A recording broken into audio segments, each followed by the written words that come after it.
So thank you for joining us today for Tuesdays at 2. We are going to cover homeschooling through the holidays.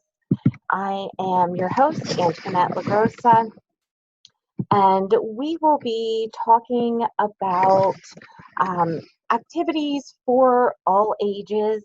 We're going to start off with some things for the younger crowd and then move into things that are great for everybody. The holiday season is here. It is in full swing, and that means a lot of us are busy um, shopping and decorating. And, we want to take some time to relax. We're getting into some dark days, cold days. The kids are inside a lot more. So it's also a great time to breathe some new life and refresh things in our homeschool environment as well. So whether you are taking an official break from homeschooling through the holidays, or if you are going to be homeschooling through, these are some things that you can either add to your formal days, or they're just fun activities that keep you learning through the holidays if you are taking a break. Okay, we have an activity pack, so we are going to provide you with the printables for these activities. We're going to dive right in with some snowflake matching. And so this is one of those things that is great all winter long. So for your kids who are learning numbers, you're going to print 2 sets of the snowflakes. Again, the printable's going to be provided for you.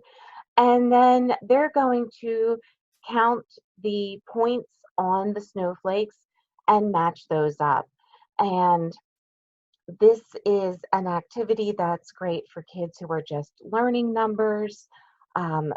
For an alternate with this, you can have them either match the snowflake to the number card that has the number of points on that snowflake.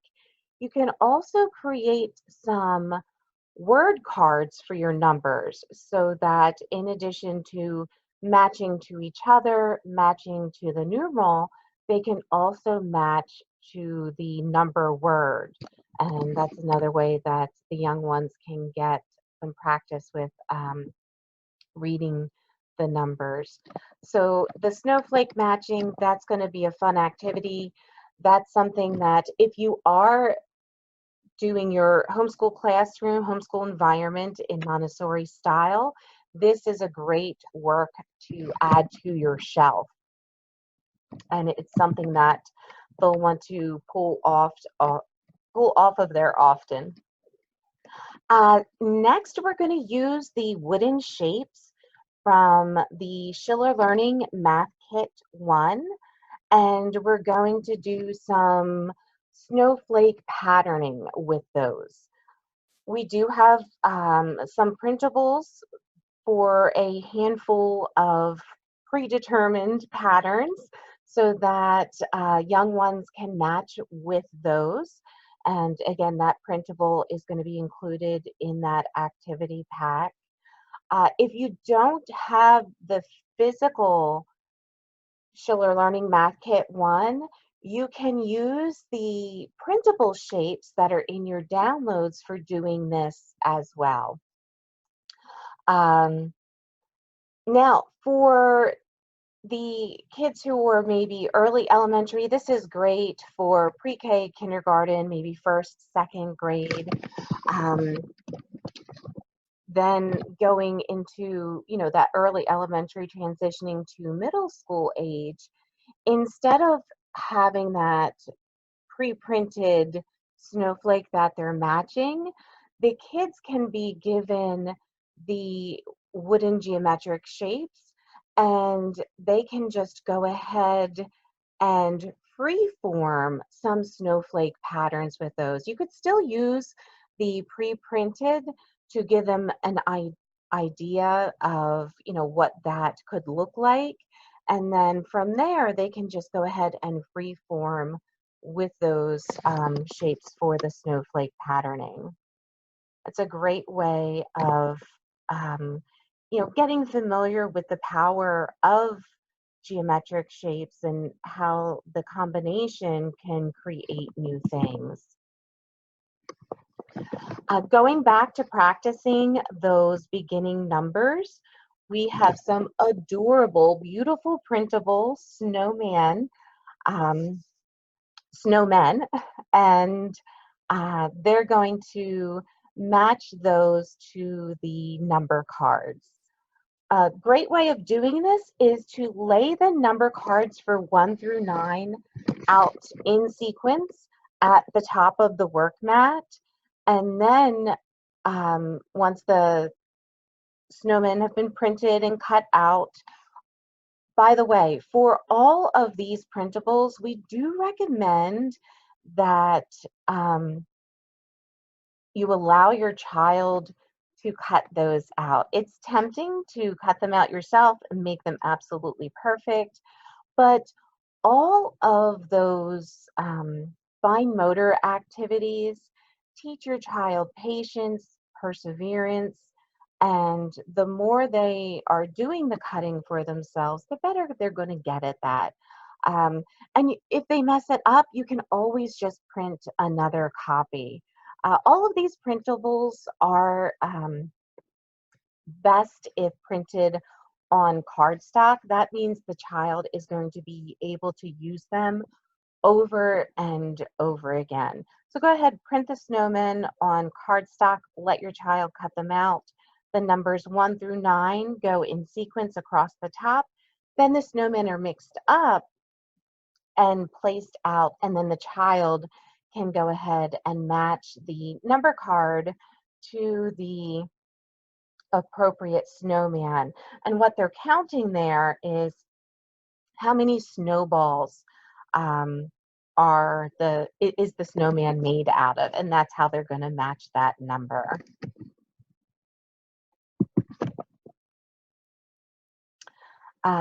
We also have some classic Montessori nomenclature cards, the 3-part cards.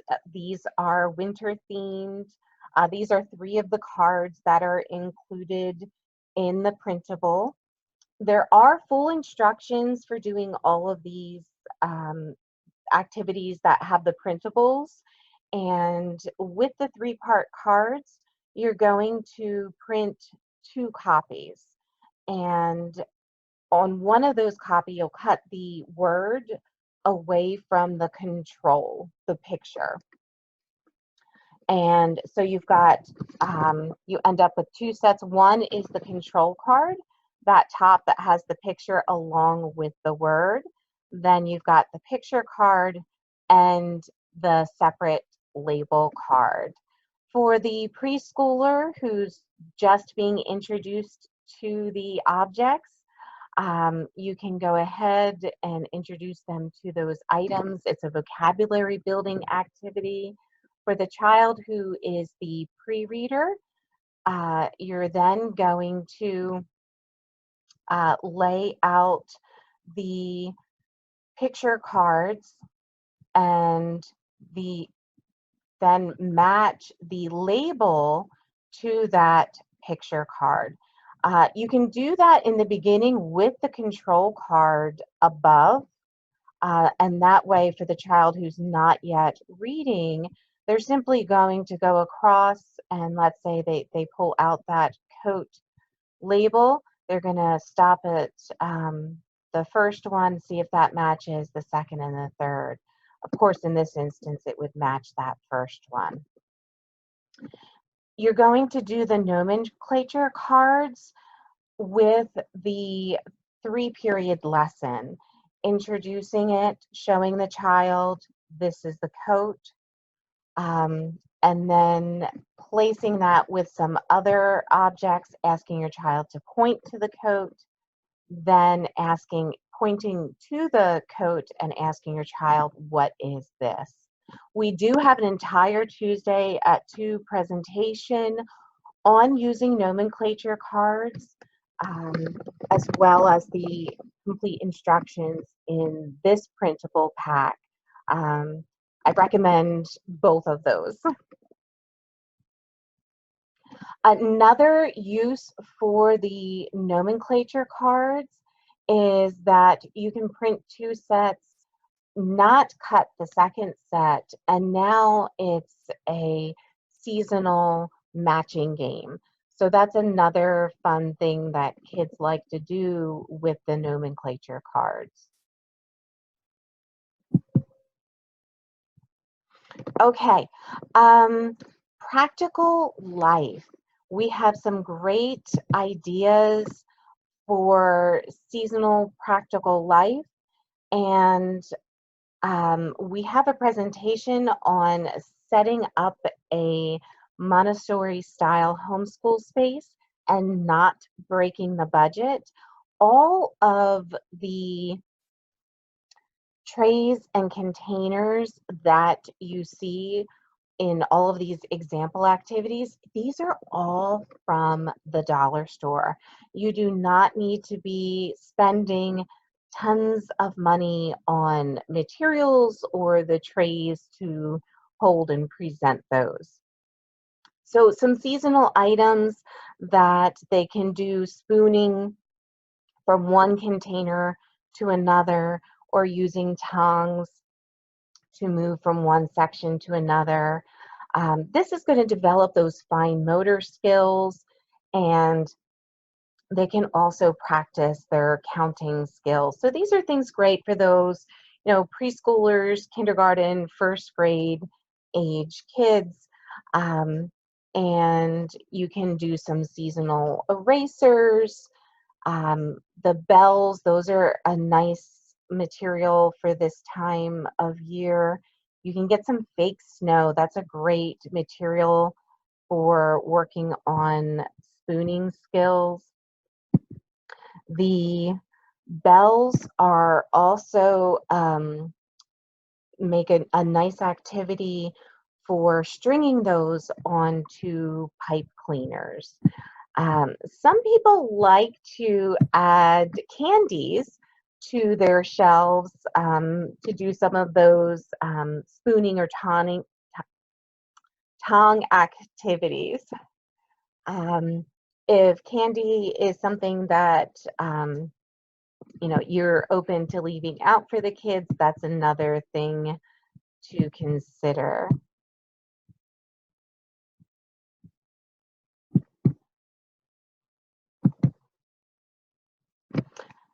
Okay, now this is an activity that's still nice for that preschool, kindergarten, first grade age group, but this is one of those that really kids of any age, even going into middle and high school, will like doing this. This is a great way of displaying any holiday cards that you're receiving. Um, or creating a beautiful decoration for your holiday. Uh, you can go ahead and use a hole punch to punch holes into the top of your cards. And then you're going to need some either yarn or decorative cord. And you can either use a large gauge needle that would be safe for, age appropriate, or one of the things that I like to do, it's a shortcut and it means you don't have to go finding an appropriate needle, is to simply use some masking tape or scotch tape to tape the edge to create almost like the end of a shoelace. And then go ahead and have the child lace through that first card and then go on into the second. Um, this is something that you can start right away and leave some volume of cord so that as more arrive in the mail, you can continue to, hole punch and add those to your display.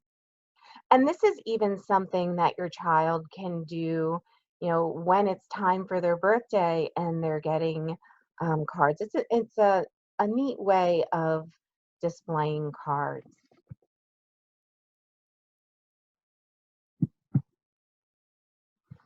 Okay. One of the classic activities for holiday time and working world cultures and geography into the learning in a way that's really engaging, and the child is much more likely to remember than simply memorizing those things out of context, is Christmas around the world. If Christmas is not a holiday that you celebrate, there are you know other holidays that you can do the same thing with to explore. New Year's is a great one. It is celebrated world around the world in a lot of different ways, and that's going to pull in different religions as well. Um, you can do this same activity exploring, um, the countries and how things are celebrated with other high holidays being Yom Kippur or Eid. So they could be alternate or even additional holidays to explore in this way.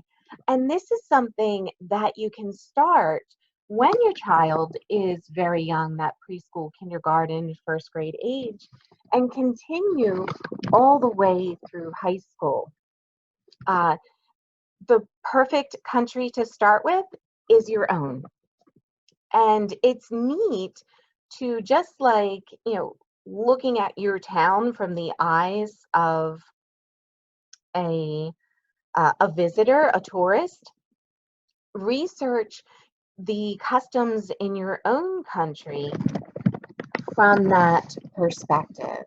And in doing so, um, your child is going to notice some differences between the way that encyclopedias and newspapers, magazines, whatever you're using for your research, know, all of the resources available to you through Google or whatever search engine you use, your child will notice some differences between those generalizations about the celebration in your country, and the way that they celebrate. And that's a great introduction to exploring the celebrations in other countries, because, of course, all of those things are going to be generalizations. And within that, there's going to be, um, differences. And it's nice for your child to be able to understand that. Those things are generalizations, and of course, everyone does things differently. Start with your own country. A good rule of thumb for how many countries that you might want to attempt to tackle in a holiday season is your child's age. So for a 4-year-old, you might take a look at celebrations in 4 different countries. So after your own, you could then turn to the your ancestral countries and go with the celebrations there. One of the neat things about that is, in exploring those celebrations, you can then start incorporating some of those into your own family celebrations, and honor that cultural heritage. And then, each year you can continue to build on that until at some point you have covered all of the celebrations around the world. It's a neat thing to build on, from year to year. Highly recommend it. Okay, and another interesting thing to do is to take a holiday tour of art history. Again, for the young kids, you're going to pick out just a couple of these categories, these periods. The older kids will be able to do more of that. And this is something that Christmas you're going to be able to find in ancient art all the way through contemporary. Other holidays, well, actually, Yom Kippur, you'd be able to find in all of those as well. New Year's celebrations, you may not be able to find in all of them, but you'll still be able to, do some comparisons. And with that, you can, as you're finding the pieces of art, Google again is going to be your friend in going through and finding these examples. You simply type in, let's say, Renaissance art, Christmas, and you're going to find some. You'll find sculpture, you'll find paintings, and so you can take a look at the individual pieces, you can look at the artists, and as you find those things, you can also use those to create nomenclature cards, those three-part cards. Um, and if you don't know how to create your own, we do have we did a Tuesday at 2 completely on three-part cards, and we talk about doing that in there. But this is a fun way of learning about art, seeing how the time period affects the art, and really, seeing how the holiday is, the perception of that may have changed through time. So here are some examples of some Renaissance art and then some 20th century art, both looking at Christmas. And this is also some Renaissance art. And then you've got some contemporary art. Again, it does not have to be, religious based if that's not something that you celebrate. So this is, from that Charlie Brown Christmas, exploring that differently. Okay. Another fun thing to do is to take a look at holidays through history. If you're studying a particular time period right now, you can go ahead and look at how was Christmas celebrated then, if it even was, or how New Year's may have been celebrated, or any of those other holiday ideas.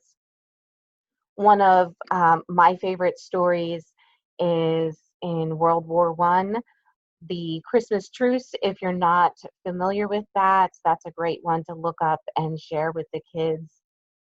It's really haunting how, people who are killing each other can take a break from that, celebrate together, see the humanity in each other, um, and then kind of go back to that war. It's an interesting uh, event in history and says so much about humanity.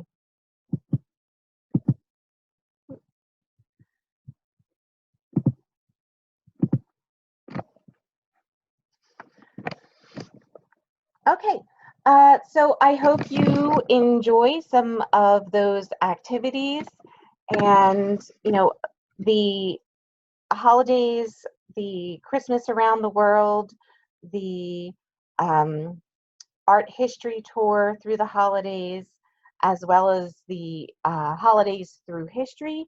Those are activities that you can do from year to year and build on and work them into whatever you are studying in your homeschooling at the time. So those can be things that you build on a yearly basis. The printable activities that we have for the younger kids, those are in our December activity pack. It is a free download. If you are on Tuesdays at 2, this is going to be emailed to you, so there's nothing more that you have to do to get those.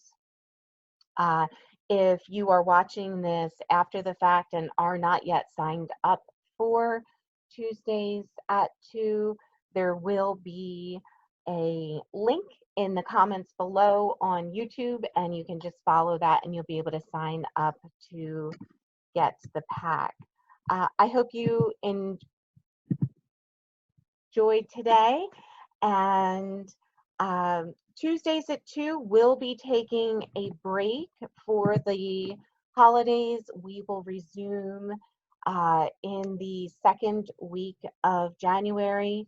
So wishing you all a wonderful holiday season and a prosperous new year, and we will see you then. Thanks so much.